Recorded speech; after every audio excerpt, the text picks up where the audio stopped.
Although the Nazi Empire had crumbled by April and the fatherland was being overrun by the Allies, Germany's northern Baltic coast remained perhaps the safest place in the country. In addition to prisoners being transported to the Baltic, German civilians and important Nazi leaders fled to the coastal communities still under Nazi control, including Neustadt and Lübeck in Holstein. Unbeknownst to the Nazi commanders and prisoners arriving at the Baltic coast, a deal had been made in 1944 by C.J. Burckhardt, the president of the International Red Cross, and Allied commanders to spare as much of Lübeck Bay as possible from the bombing campaign because it could potentially serve to collect and evacuate war prisoners. Nazi officials therefore concluded that it would also be a good place to send the Caparcona and other large ships. Nestled along the Baltic coast, the city of Lübeck functioned as a major seaport. Neustadt was a smaller, quieter community, approximately 18 miles northeast of Lübeck, and 31 miles from the major seaport at Kiel. Brick warehouses, a small port, and fishing boats dotted the tree-lined shore. The tall spire of a church marked the centre of the downtown. Had it been another time and altogether different situation, it would have been described as charming or quaint. Two bays, named for the towns, were visible from the shoreline. Neustadt Bay was about 2 miles wide and a bit shorter in length. It opened into Lübeck Bay, which was much larger and flowed out to the Baltic Sea. The coast in the late winter of 1945 was abuzz with activity and anxiety. Neustadt had a naval base, which housed a submarine training school, headed by Captain Albrecht Schmidt, and the 3rd Submarine Division, commanded by Heinrich Schmidt. 2 smaller freighters waited at the port, while 2 massive ocean liners were anchored not far from the dock. In town, people and soldiers rushed at a frenzied pace to abandon the area, knowing that the Allies were closing in fast. The Germans also had research facilities at the coast dedicated to developing new technology for underwater rescue, naval weaponry, and other military applications. By late April, the scene at the coast was one of chaos. There were far too many prisoners arriving for the number of guards, amount of food and water, and facilities available at the harbour. Given the impossible situation and lack of clear orders, the SS guards were not sure what to do, nor were they told what was happening. The only news that arrived at the coast told of Germany's dire situation, yet the guards did nothing to help any of the prisoners. As a result, some of the prisoners arriving at the coast were so weak that they died while waiting at the harbour. In this tense situation, rumours swirled among the guards and prisoners. Some suspected that Nazi leaders and soldiers would try to flee to German-held Norway to establish a final redoubt. However, the Caparcona, the largest transport ship gathered at the bay, was in no condition to set sail, and there were far too many prisoners, soldiers, and civilians in the area to fit on 2 large liners. Another rumour was that Count Folke Bernadotte, operating on behalf of the Swedish Red Cross, was at the coast trying to rescue prisoners. However, as one historian explains, some of the seamen on the Caparcona were told that the prisoners were to be taken out to sea and then collected by Swedish Red Cross ships, but this assurance was probably a means of allaying their fears. Word also spread at the port that Heinrich Himmler was involved in secret peace negotiations in late April. This gave rise to yet another rumour, that the prisoners were to board ships to be handed over to the British. During the war crimes tribunals afterward, the provincial governor of Hamburg, Karl Kaufmann, testified that the prisoners were to be taken to Sweden. There was a more gruesome rumour. Georg Henning, Graf von Bassewitz-Beer, head of the SS in Hamburg, who was also forced to testify at the post-war trials, claimed the prisoners were to be killed in compliance with Himmler's orders. All evidence of the Holocaust, he noted, had to be eliminated. Kurt Rickert, who worked for Bassewitz-Beer, testified at the Hamburg war crimes trial that the prisoners were to be loaded on the large ocean liners, and then the ships were to be sunk by a U-boat or Luftwaffe plane. Eva Neurath, a survivor of the death march and ordeal at the coast, testified at the post-war trials that she was told by a police officer that the ships were to be blown up. The loading of prisioneros to the ships began on April the 17th. It was announced that prisoners waiting at the port would be taken from the docks to the 2 freighters and 2 larger ocean liners in the bay, but the process was anything but orderly. Absent any clear mission or direct orders, the chaotic situation devolved into shouting and threats from Kaufmann and protests from the ship's captains. The plan was to transport the prisoners from the port to the ships at anchor using the Athon, a 401-foot freighter built in 1936. With its single massive smokestack, the Athon was larger than the Thielbeck, the other freighter at the port, but much smaller than the 2 ocean liners at anchor, the Deutschland and Cap Arcona. However, Fritz Nobman, the skipper of the Athon, refused to allow prisoners to board his ship. After a short delay, the captain was threatened by the SS and told he would be shot. Nobman backed down, and the first group of prisoners was violently herded onto the Athon. Over the next several days, the freighter would make repeated trips to and from the Cap Arcona and the other 2 ships. Another confrontation occurred later that same day when Kaufmann ordered Johann Jakobsen, the captain of the Thielbeck, to stand by for orders to take on prisoners from the docks. He too protested. The Thielbeck, a freighter roughly 300 feet in length that displaced 2,115 tons, was in bad shape and unprepared to accommodate even a fraction of the number of prisoners gathered at the docks. Because it was a freighter, it was not designed for passengers. It had only 2 holds and a handful of cabins. It had also been bombed the prior summer, and the repairs, conducted at Maschinenbaugesellschaft shipyards in Lübeck, its home port, were unfinished when it was called back into service. Both the rudder and the steering apparatus were not fully functional. The ship had to be towed by a tugboat into its present position at the pier. Captain Jakobsen was still waiting for new motors for his ship when the loading began. Captain Heinrich Bertram of the Cap Arcona was also told to prepare to accept prisoners. The famous ship was no longer the celebrated ocean liner that carried elite passengers to South America in style, nor was it the ship commissioned by Joseph Goebbels and Herbert Selpin to star in the Nazi film about the Titanic. It had been painted a dull grey, and much of the elegant interior had long since been removed. Like the Thielbeck, the 3-funnelled ocean liner was barely seaworthy, and, despite its size, was ill-prepared to take more than a few hundred prisoners. The ship was low on sanitary facilities, had little food or water, and was completely defenceless. Captain Bertram refused to follow the orders, claiming his ship was not equipped to hold prisoners and was no longer in military service. He wrote to Hamburg Süd, the company that owned the Cap Arcona, complaining about the situation. For me, it was a matter of course to refuse to accept the prisoners, since any responsible seaman knows that the risk at sea to take on human beings without absolute necessity during wartime is dangerous enough, especially such masses. However, on April 18th, SS soldiers boarded the Cap Arcona and Thielbeck, and Captains Bertram and Jakobsen, respectively, were informed that they had to accept the camp prisoners on board their ships. After the SS soldiers departed the Thielbeck, Captain Jakobsen, with Captain Bertram at his side, issued a warning to his officers of what was about to happen. There is no way to keep it a secret. There will be concentration camp detainees coming on board soon. Captain Bertram and I refuse to take detainees on board. However, there is going to be another meeting tomorrow. Walter Felgner, the second officer on the Thielbeck, survived the war to tell the story. He recalled that both captains remained resolutely opposed to the orders and were ordered to come ashore to meet with Karl Kaufmann. The second meeting did not go well for the captains, but Captain Bertram did not give up. Still holding out hope that he could defy the order from Kaufmann and the SS, Bertram travelled to Hamburg to discuss the matter with Hamburg Süd, the company that owned the Cap Arcona.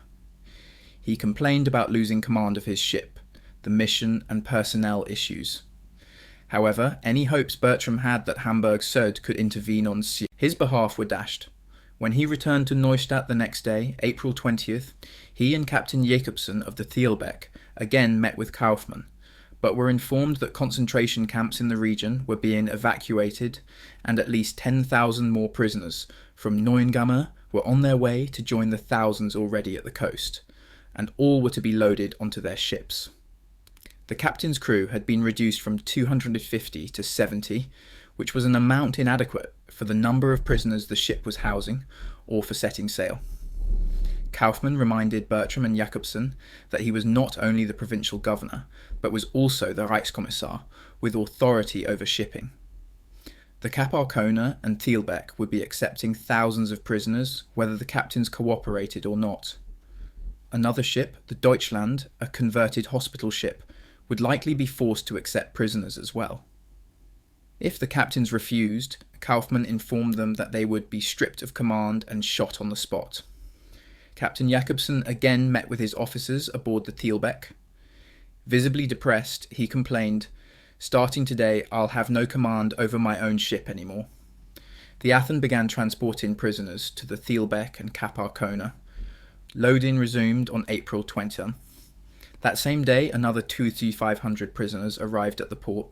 Max Parley, the commandant of Neuengamme, had also sent his chief officer, Major Christoph Heinz Gehrig, to Lübeck Bay to oversee the transfer of prisoners to the ships. The captains aboard the prison ships came to realise that this operation was a priority to Kaufmann, and that something was about to happen. The man that Kaufmann dispatched to supervise the loading had a reputation for being especially vicious.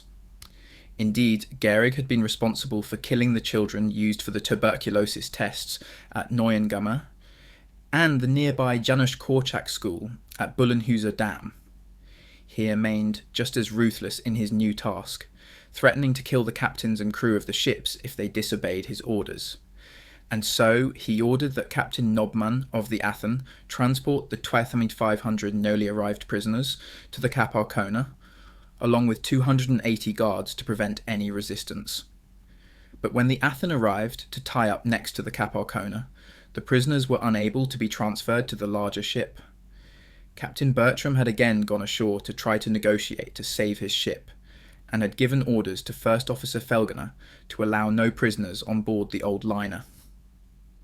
The Cap Arcona was so large and its decks so high off the water that it was logistically difficult to transfer prisoners from a smaller ship without the full cooperation of the Cap Arcona's crew. Despite the complaints and threats by the SS guards on the Ethan below, First Officer Felgener simply refused to lower the ladders and gangplanks. Felgener realised the hopelessness of the situation and informed his fellow officers that it was only a matter of time before the ship would become a floating concentration camp. The Athen remained next to the large liner all night, its captain not sure what to do, and leery of reporting to Kaufmann or Gehrig that he had failed in his mission. In the morning, the captain gave up and sailed the freighter back to port with all 2,500 of the new prisoners still aboard. A convoluted series of communications, protests and orders then ensued. It started when Gehrig saw the Athen docking with the prisoners on the morning of April 21st. He was furious and immediately notified Commandant Max Pauli. Together, they also reported the problem to the provincial governor and head of the Gestapo in Hamburg. It took 5 days of bureaucratic bickering, but orders were eventually transmitted back to Gehrig. They stated that the loading of prisoners must proceed no matter what. Kaufmann, the governor, dispatched additional men to enforce the order and notified John Eggert, chair of the board of directors at Hamburg Süd, reminding him that their ship was now under his control and that any further attempt to try to secure the Cap Arcona would not be tolerated. On orders from Kaufmann, Gehrig impounded the Cap Arcona on April 26th. Captain Bertram was met at the harbour by Gehrig and SS officers carrying machine guns. Bertram described the situation on April 26th. Gehrig had brought a written order to my attention for me to be shot at once if I would further refuse to take the prisoners on board. At this point, it became clear to me that even my death would not prevent boarding of the prisoners, and so I informed the SS officer that I categorically declined any responsibility for my ship. Soon afterward, the Athens sailed back to the Cap Arcona filled with prisoners, minus those who had perished during the wait. Bertram stepped aside, but instructed the officers and crew of the Cap Arcona that they were not to mistreat any of the concentration camp prisoners who boarded the ship. The Cap Arcona and its sister ships were now floating concentration camps.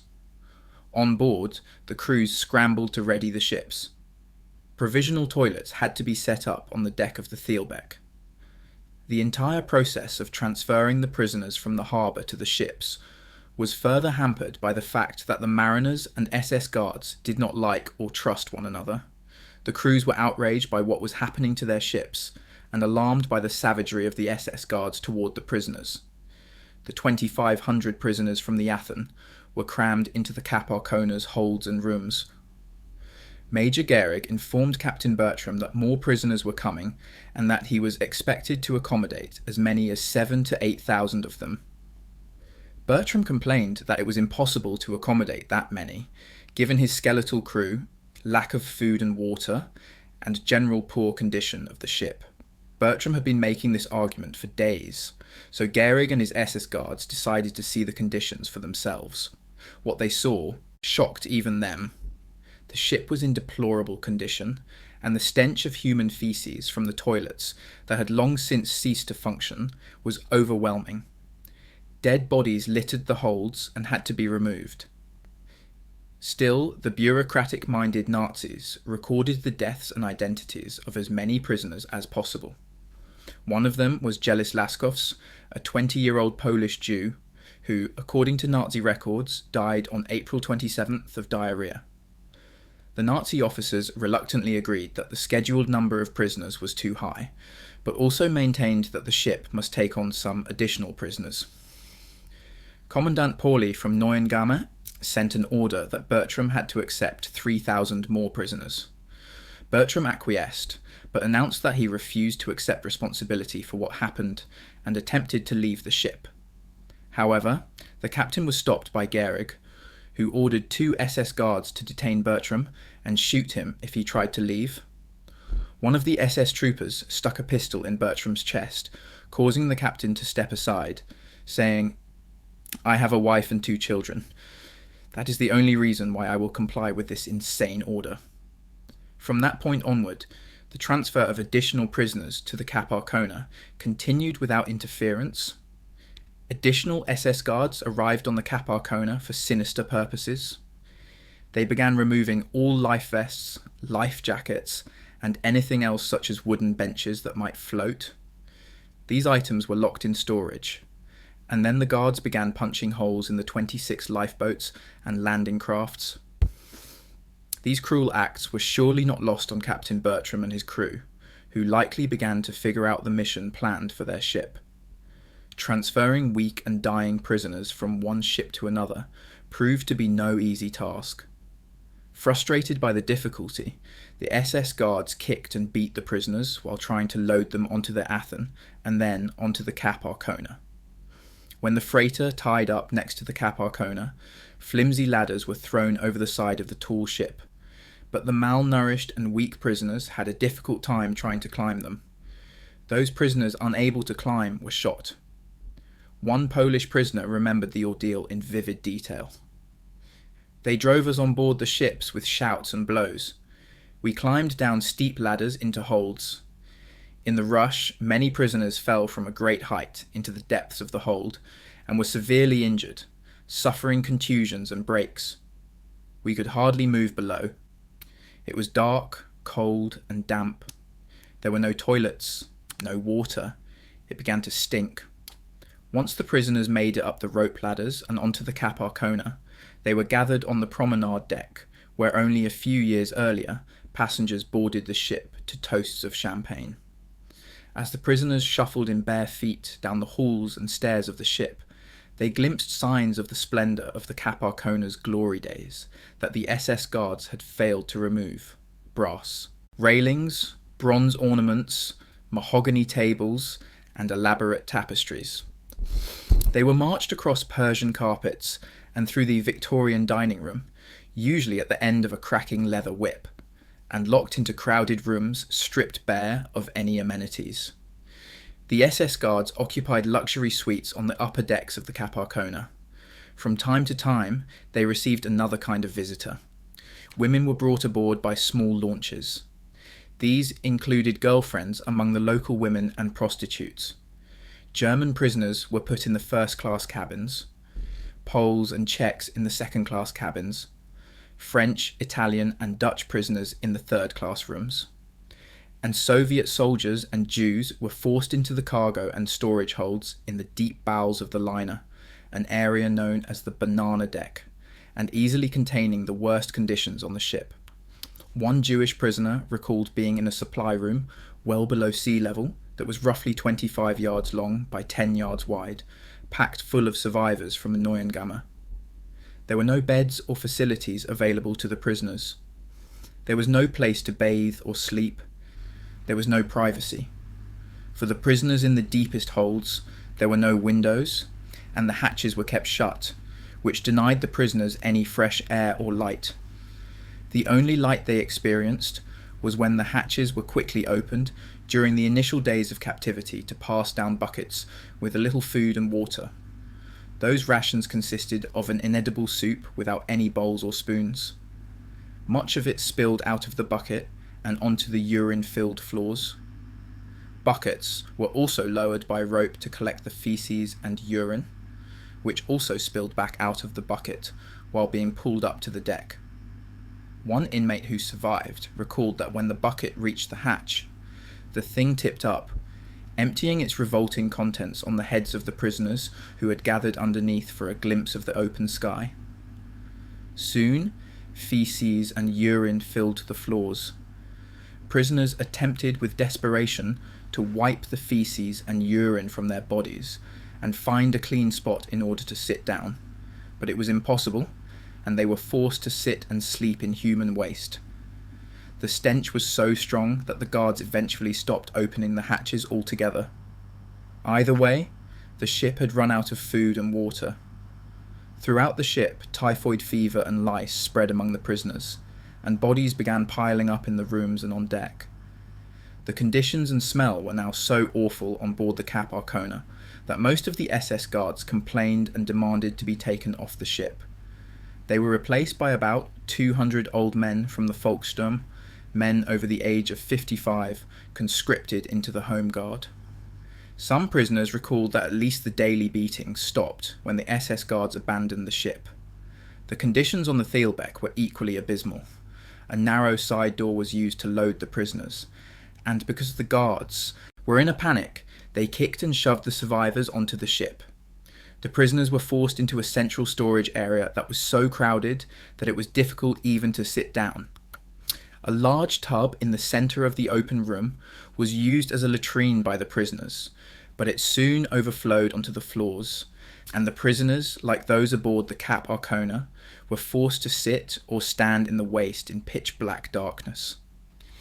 Here too, the screams from the dying and terrified, along with the overpowering smell, were such that the guards only rarely opened the doors. Aboard the Thielbeck, Captain Jacobsen sent a letter to his wife, describing the abysmal and deteriorating situation. The dead are removed from the holds every morning. We had 5 this morning, but because so many are dying, they are being picked up by boats to be taken ashore. Prisoners of all ages from 14 to 70 and from ministers, professors, doctors, captains to workers, all are represented. The foreigners are forced to go and remain in the holds. They are not allowed on deck. They are crammed in like sardines. One of those prisoners crammed like sardines into the holds of the Thielbeck was Frenchman Michael Hollard, one of the leaders of the French resistance who had established the espionage ring réseau Ajar. Hollard had played a vital role in providing the British valuable information on German military plans and the V-2 rockets. The dashing spy remembered his efforts to comfort fellow prisoners. "My friends, our turn has come to set out for the unknown. We are all afraid, and I must admit that the prospect is far from reassuring. Is not this the moment to show what sort of men we are?" The French spy called his fellow prisoners together for a final prayer.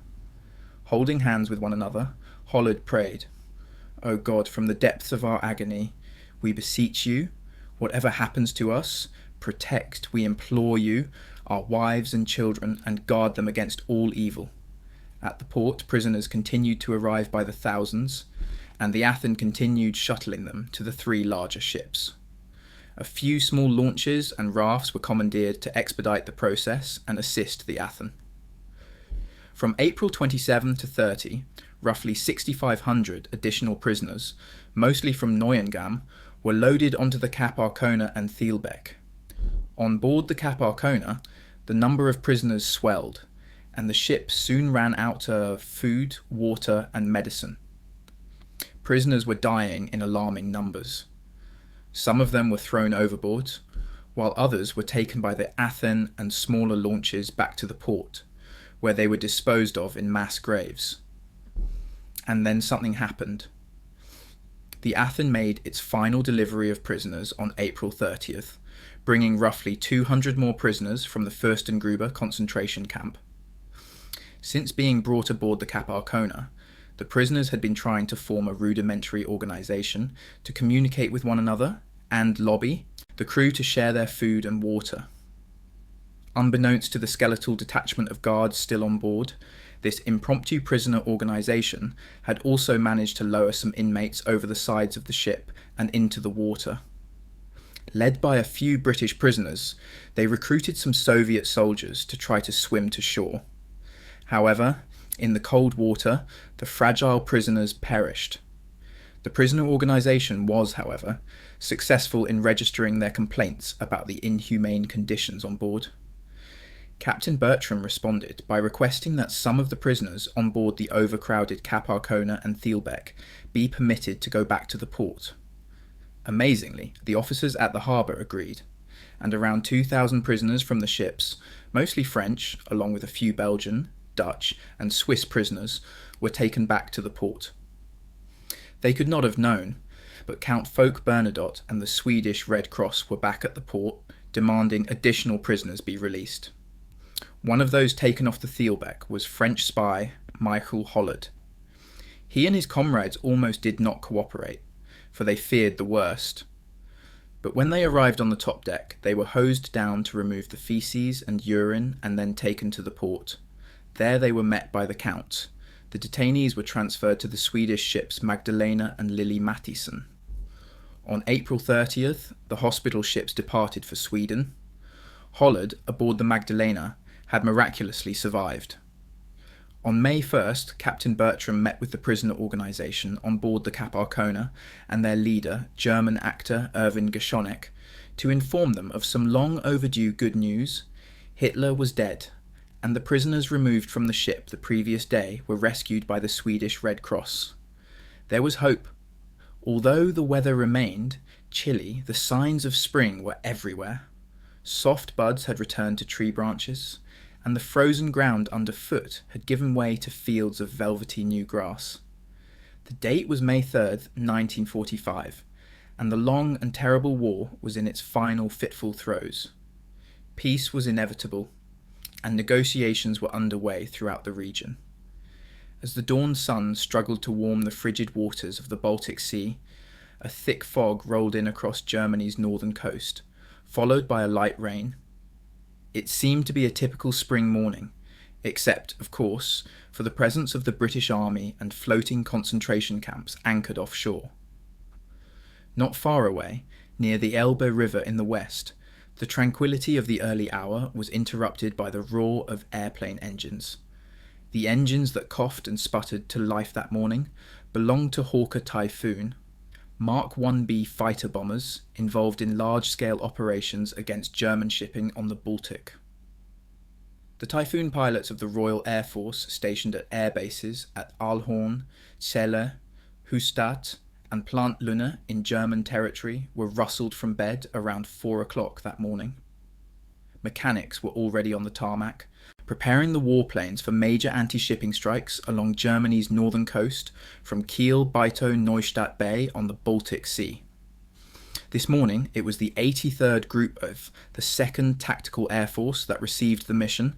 6 squadrons would be involved, supported by a few planes from the 84th Group assigned to the 83rd in order to supplement the loss of planes from previous missions. By 5 o'clock, the pilots were given their mission orders, targets, and a weather report, which indicated a light drizzle and low clouds along the southern Baltic. Before being taken in jeeps out to the runways, the Typhoon pilots received an update indicating that Red Cross ships might be operating in the Baltic and that they are not to be attacked. However, the pilots were also issued RAF Operation Orders 71 and 73, which instructed them to destroy the concentration of enemy shipping in Elbe west of Pole Island and northwards to the border of the security zone. The reconnoitring shows a high concentration of ships in the Bay of Lübeck, which is generally moving northbound. While the enemy is in possession of all of its war and cargo vessels, there is no ship of His Majesty in this area to stop them. What was not clear in the reports was how the pilots were to differentiate between enemy ships and Red Cross vessels, while an experienced pilot would have little difficulty identifying such ships. The flyers taking off that morning included many young men who had only recently earned their wings.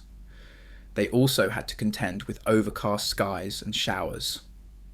Moreover, this mission was different from those of the previous weeks.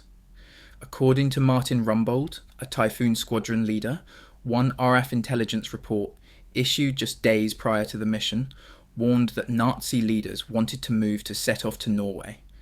That was the last country, besides Denmark, they had under control. From there, they wanted to continue the fight. The Nazis had invaded Norway on April 8, 1940, and, although they were met by determined resistance, quickly overran the Norwegian defenders. Norway remained a priority for the Nazis at the end of the war. In German-occupied Norway, they could rendezvous with units of the Wehrmacht garrisoned there, and the country's deep, protected fjords provided natural shelter for their dreaded U-boats. Therefore, the concern among some Allied planners was that high-ranking Nazis would flee northward to organise a final redoubt. The task of dislodging the Nazis from Norway would likely be a long and bloody affair. As such, it was best to destroy any transport ships before they set sail. Dubbed Operation Weserüberg, by the German military, the Nazis sought additional naval bases and access to the rich deposits of ores in the region. Seizing Norway also preempted the Allies from establishing bases there, and the blonde-haired, blue-eyed Norwegians fit the racist Nazi ideal for the Germanic Empire. Other reports suggested that ships were seen travelling north, which might have been taken as proof positive of a Nazi redeployment to Norway. Even though the war was ending, not all German commanders and units were surrendering. Opposition was still ferocious in many areas, and Allied reconnaissance planes had observed trucks and military units on the move throughout northern Germany. At nearby Kiel, a large port with a naval base, hundreds of vessels were spotted, including warships and submarines. Such signs reminded Allied military planners of another, similar effort by the Nazis. After Field Marshal Erwin Rommel's defeat in the spring of 1943 in the North African theatre of the war, the Germans evacuated armies north into Italy for another stand. The 2nd Tactical Air Force's raid on shipping in the Baltic was, in part, designed to deny the Third Reich the ability to transfer troops to Norway or any other locations. Before taking off, Captain Rumbold informed the 7 pilots operating in his air group. Aerial images show the spread of enemy ship movement out of the bays in Schleswig-Holstein. The objective is to destroy the gathering of ships during the whole day in the area west of Pole Island. When the RAF pilots took off that morning, they were primed to destroy any and all German ships. Recalled another squadron leader in response to the concerns about the Nazis fleeing to Norway. We were on readiness when we were told by operations that a very large ship loaded with SS troops was leaving to continue the fight from Norway and had to be sunk. He admitted, though, we were not too happy as the war was obviously ending and we were experiencing SS flak. Despite these reports, Count Folke Bernadotte and Major Hans Arnoldson of the Swedish Red Cross notified the British command in northern Germany that there were prisoners from the concentration camps aboard some of the ships at Neustadt and Lübeck bays. Whether the messages were transmitted to the RAF pilots leading the bombing mission against ships in the Baltic that day is uncertain. The British were aware of the importance of the Baltic to Germany, and their aircrews had fitted some of the Typhoons with a deadly payload of 8 high-explosive 60-pound rockets, each roughly the size of a grown man. Others carried 500 and 1,000-pound bombs. Each Typhoon was also brimming with 4 20mm cannons, capable of knocking an airplane out of the sky, shredding a truck on the ground, or cutting a person in half with ease. These formidable single-engine warplanes had wreaked havoc on German tanks and trains in the closing months of the war, earning for them the nickname terrifying fighters. It was said that, at the mere mention of the term, Nazi soldiers would look skyward in fear. By the end of the war, the Typhoon Mark 1B fighter bombers were some of the most effective weapons in the Allied arsenal. Manufactured by the Hawker Company in England and nicknamed Tiffy, the warplane was first, flown on May 27, 1941. At nearly 32 feet in length, with a wingspan in excess of 41 feet, Tiffys were large, heavy planes. Powered by a single 24-cylinder, 2,889 horsepower engine, the 7-ton planes could reach speeds of 412 miles per hour and could cruise comfortably at an altitude of 19,000 feet. But the Typhoon was a tough plane to fly on account of its weight, which limited agility. In fact, early in the war, Typhoons were more likely to be lost to malfunctions than to enemy fire. Pierre Clostermann, a member of the Free French Army flying with the British, recalled that they overheated very quickly and were treacherous to fly. The amount of noise, he complained, seemed 5 times as great as in a Spitfire. They were even difficult for pilots to enter, with the cockpit 6 feet above the ground. Clostermann described the arduous task. You have to get your fingers in the hollows, which are covered by metal plates on spring hinges. Having done that, the ground crew would help hoist the pilot into the cockpit. Clostermann and his fellow pilots referred to the planes as monsters, on account of both their difficulty and their deadliness. Nevertheless, the RAF did not give up on the warplane, and after several rounds of re-engineering, the Typhoon finally proved effective.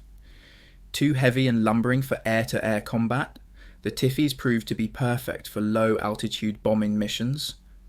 In this capacity, they wreaked havoc on German trains, trucks, and ships. Such was the case in northern Germany and the Baltic, where Typhoons flew more than 1,000 sorties in the spring of 1945 alone, leaving behind a path of destruction. The 2nd Tactical Air Force, 83rd Group, was assigned the task of eliminating the remaining assets of the Third Reich, most notably ships. The mission was tasked to several Typhoon squadrons flying out of newly seized German air bases near the Baltic, but months of vicious fighting had left the 2nd Tactical at less than full strength. Only 6 squadrons were assigned to the Baltic. Each of the squadrons normally flew 12 Typhoons, organised into 2 teams of 6 planes. By May 1945, most of the squadrons were flying only 8 planes. As a result, when they took off on the morning of May 3rd, the squadrons assigned to the bombing mission, the 184th, 193rd, 197th, 198th, 263rd, and 609th, were unable to form full flying patterns. But some of the men of the Typhoon squadrons of the 2nd Tactical Air Force were battle-tested, worthy fighters, many of them having been in the war since 1943, and many having served at the landing at Normandy and during the liberation of France. The squadrons would prove to be as ferocious and deadly as the war mottos each squadron adopted. To command the air and earth, we cleave the sky, by his claws the lion is known. The Typhoons raced down the old Luftwaffe runways and headed toward Lübeck Bay and Neustadt, Bay in the northeast. As the squadrons entered the bays on the southern Baltic coast, they were met by low, heavy cloud cover, making it difficult to spot enemy ships in the water without flying very low. The pilots had to drop to below 2,000 feet, but such low altitude flying put them at risk of any anti-aircraft defences. In the grey rainy skies, they could barely see one another, so the decision was made to delay the mission. The British pilots exhaled and flew back to their bases, where the planes were refuelled and put on standby. They would not have to wait long. By noon, weather reports indicated that the clouds that had covered the southern Baltic all morning had largely dissipated. The bombing mission against German shipping was back on. Refuelled, the Typhoon set off once again for Neustadt and Lübeck bays. 4 squadrons from the 83rd Group led the initial attack. As per protocol, they followed the contours of the German coastline to their targets in the Baltic. The 184th was based at Höchstadt, the 198th at Plantlöhne, and both the 197th and 263rd at Aalhorn, meaning they had roughly 90 to 130 miles to cover. The mission to attack the ships in the bays was witnessed by Don Saunders, one of the RAF pilots who flew support for the Typhoons assigned to attack the ships in the bays. He noted, "We had extra fuel this time to stay in the air longer." It was a good thing, because they encountered Luftwaffe warplanes. After downing a few of the enemy warplanes, the pilot reported our victories and rose to a height of 11,000 feet, whereupon they escorted the Typhoons to the target. Saunders described what happened next. We now had to take over the fighter cover for the attacking formations. I saw a formation of 8 planes at starboard. Mackie agreed, "Yes, those are Typhoons." They approached a big ship, which was underneath us, in the middle of the bay, which I assumed would be the Bay of Kiel, which I know today, was actually the Bay of Lübeck. Even a big ship appears to be small from a height of 11,000 feet. It was the Cap Arcona. The Typhoons were heading straight towards the ship. Each machine had 8 rockets underneath their wings. As the RAF pilots dipped below the light cloud cover en route to their targets, what they saw that morning seemed to match the reports suggesting the Nazis were headed to Norway. One of the Typhoon pilots, Peter West, reported, "We flew over the coast of Lübeck Bay. It was unbelievable how many ships were anchored there. Until that day, we had seen hardly any. Now suddenly we saw ships of every kind, transport, patrol boats. I can remember seeing a long line of submarines, one behind the other." Pierre Klosterman described seeing, "In every bight, in every estuary, along the beaches, were moored entire fleets of Blohm plus Voss boats." Sure enough, there were merchant, fishing and military ships along Germany's northern coastline, and a lot of them. The pilots also observed U-boats docked near a submarine training base by Neustadt. They knew that, because German mines blocked the entrance to the Baltic, there were no American or British ships nearby to stop a planned Nazi escape to Norway. It was up to the Typhoons to deny the Nazis an escape route, and thus bring the war to an end. The pilots were likely both very concerned and intent on inflicting total destruction on the enemy.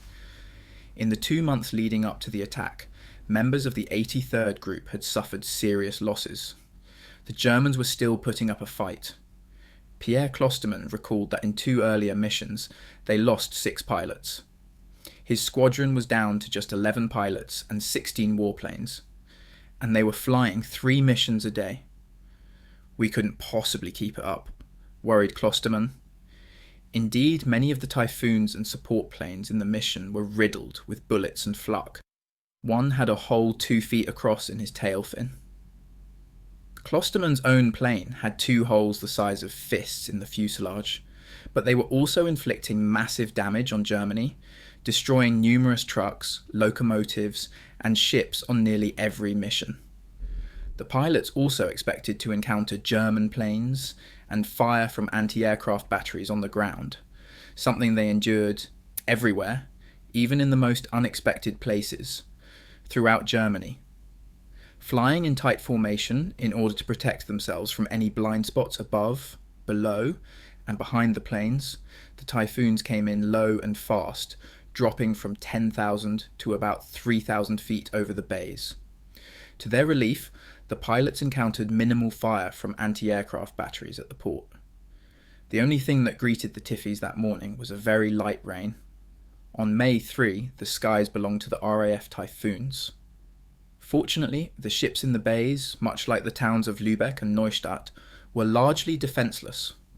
British ground forces had already pacified much of the area.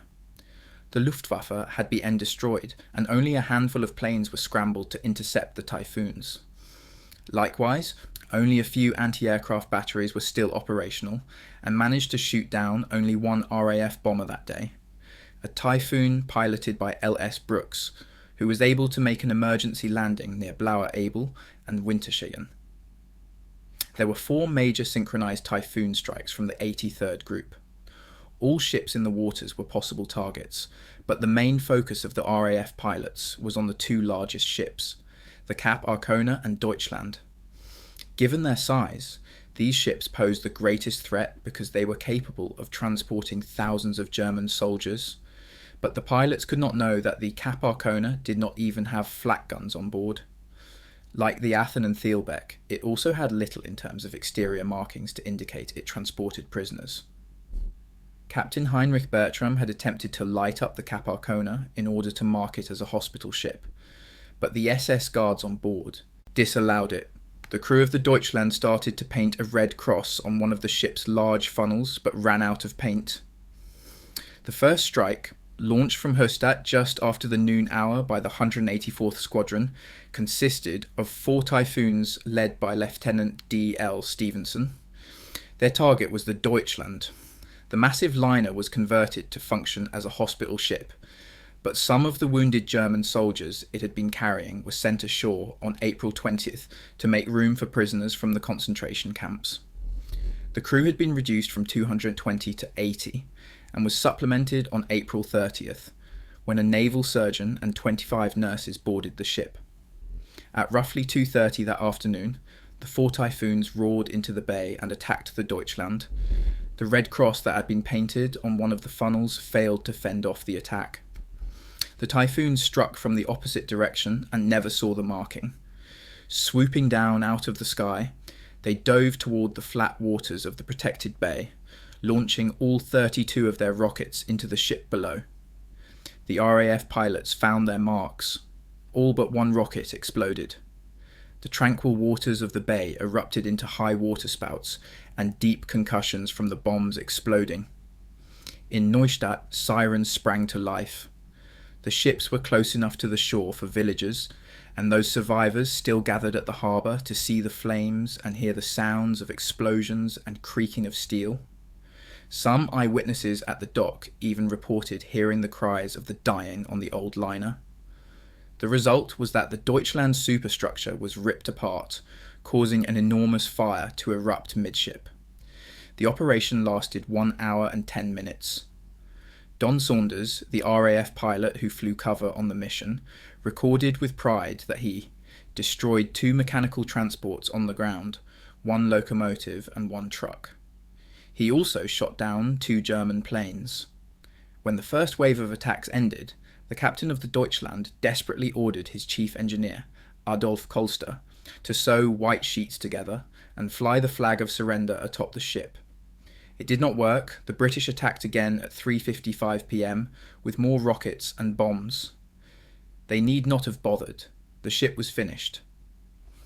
From the bridge of the Cap Arcona, Captain Bertram watched the attack with binoculars, counting his blessings that his ship was not targeted. They must know that we have prisoners on here, he reasoned. He nonetheless ordered his crew to quickly hoist a white flag and tried to communicate with the other ships, telling them to cease firing their flak guns. Bertram was joined by a few SS officers, sent by Karl Kaufmann to supervise the prisoners. They now desperately tried to raise a white sheet above the ship. The efforts were futile. Soon after the initial airstrikes commenced, the cloud cover thinned. This allowed the subsequent waves of planes arriving around mid-afternoon to fly in from higher altitudes. One of them was the 198th Squadron, whose 9 Typhoons had flown out of Plantlöhne at 2 p.m. The squadron flew over the bay at an elevation of roughly 10,000 feet. The Cap Arcona sat utterly defenceless at anchor in the bay below them, making an inviting target for the young pilots. The typhoons from the 198th headed directly toward the enormous ship, floating at coordinates 54 degrees, 323 north, and 10 degrees, 5022 east in the southern Baltic. The typhoons of the 198th were led by Captain Johnny R. Baldwin, arguably the most famous and accomplished typhoon pilot of the war. With a wave of brown curls and a neatly trimmed moustache framing his handsome face, Baldwin looked the part. A hero with multiple distinguished flying crosses and 16.5 confirmed kills, he was a legend among RAF pilots. Baldwin reached his quotient of 5 enemy kills to earn the status of ace in record time, and his accomplishments also included shooting down 3 German planes when defending London from the Luftwaffe bombings in January 1943, reaching the rank of captain at age 26, and surviving a direct hit to his plane that caused serious burns to his body before he bailed out from the skies over England. Baldwin's heroics continued when, in August 1943, he volunteered to fly the first long-range strikes across the English Channel that hit Nazi targets in France. The dashing Typhoon pilot also conducted daring raids in July 1944 in France against the forces of the famed General Erwin Rommel. It was even Baldwin who was credited with striking Rommel's motorcade, causing serious injuries to the Desert Fox. Not long after this attack, while Rommel was recuperating, Hitler discovered his celebrated general's complicity in a plot to assassinate him. In a savage twist, Hitler ordered that Germany's national hero be eliminated, but quietly because of a possible backlash from the German people. Rommel, however, was given the option of committing suicide, which he did by swallowing cyanide in exchange for his family's immunity. Rommel was given a hero's funeral in Germany. In the mid-afternoon of May 3rd, 1945, with the end of the war at hand, Commander Johnny Baldwin flew, in the lead with 8 other young pilots. Baldwin ordered 4 of the warplanes to veer off and head to the Thielbeck, anchored roughly a half-mile from the Cap Arcona. The Thielbeck opened fire with its anti-aircraft flak guns. During the attack, one of the warplanes flown by P.W. Millard was struck by the anti-aircraft fire and disappeared into the clouds. The defences, however, proved inadequate. At least 30 rockets found their mark, many hitting below the waterline, ripping gaping holes into the sides of the ship. Explosions rocked the old freighter while fires erupted below decks, burning most of the prisoners who were now trapped deep in the flaming holds. Baldwin's team included G.S. Chalmers, P.D. Cross, R.A. Gillam, B.G. Kirk, F.B. Lawless, P.W. Millard, J.E. Schoon, and W.R. Wardle. The ship was just under 3 miles offshore and sinking fast when Captain Jacobson ordered his officers and crew off its decks. Several of them tried to help the prisoners below decks, constituting one of the few acts of humanity by German soldiers, sailors, or townsfolk that day. But the ship listed at a 45-degree angle, causing large cargo containers to break loose from their grips and careen across the tilting deck. Many of the ship's crew and guards were crushed. The captain, along with his first officer and first engineer, were among those killed. Efforts to save the prisoners below decks were abandoned. The freighter's lifeboats, like those of the Cap Arcona, had been punched with holes by the SS guards and were of no use. The Thielbeck, which had been flying a white flag, sank only 15 to 20 minutes after the first rockets exploded on deck. Only a few of the sailors and guards managed to make it into the water. Only 50 of the approximately 2,800 prisoners on board survived the ordeal. Most died while still in the hold, either from smoke inhalation from the raging fires or by drowning in the frigid water that rushed in and filled the lower decks of the ship. Captain Baldwin then ordered the other 4 planes from the 198th Squadron to follow him. They dove fast and low on the Cap Arcona.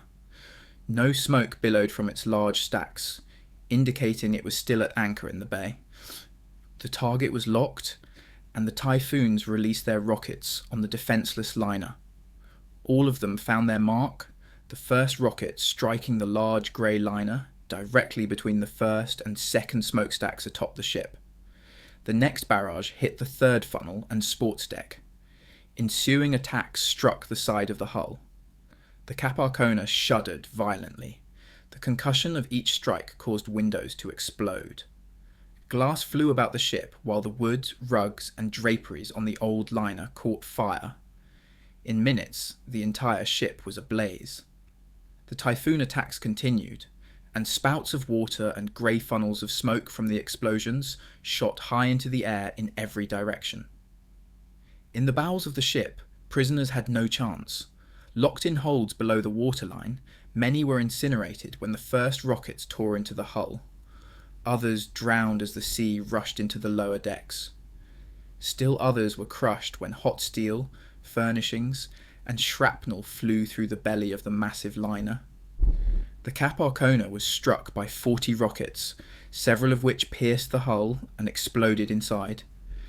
There were no lifeboats, no pumping system to deal with the water pouring through gaping holes in the ship, and no operable firefighting system.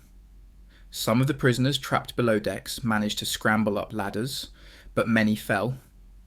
Those who made it out of the holds and into hallways were engulfed in flames. From the bow to the stern, the once grand ship was now a fireball. One of the few prisoners who made it out of the locked rooms was Heinrich Mehringer, a German. Mehringer was in a cabin on sea deck, which contained luxury rooms. By not being below the waterline, he was able to escape. Like the other prisoners, he was weak and slowly starving to death. He described the fight for his life. People rushed out of the cabins. Prisoners were in the passageways, their clothes on fire. We threw covers over them. A Frenchman came up the companionway.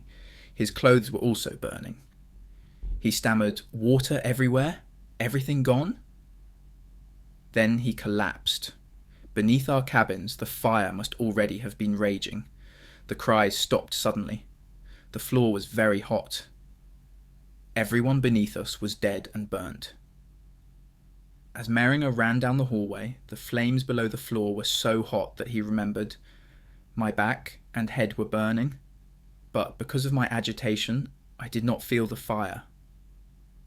At the end of the hallway near the exit, many of the prisoners were gathered, trying to get out of the narrow portal. Frantic, they fought and tried to climb over one another. At that moment, Mehringer climbed on the shoulders of the people in front of him. He helped a friend up as well. Holding onto a pipe overhead, he recalled, "We ran for our lives on the heads of our comrades as if on a pavement. The people beneath us were standing so close together that we could not fall through." Mehringer and a friend managed to climb out of the hallway. Everyone else behind them burned to death. Prisoners on the ship were jumping overboard, desperately trying to escape the roaring fires and explosions, which were so violent that Mehringer recalled the ship, shuddering as if hit by an earthquake.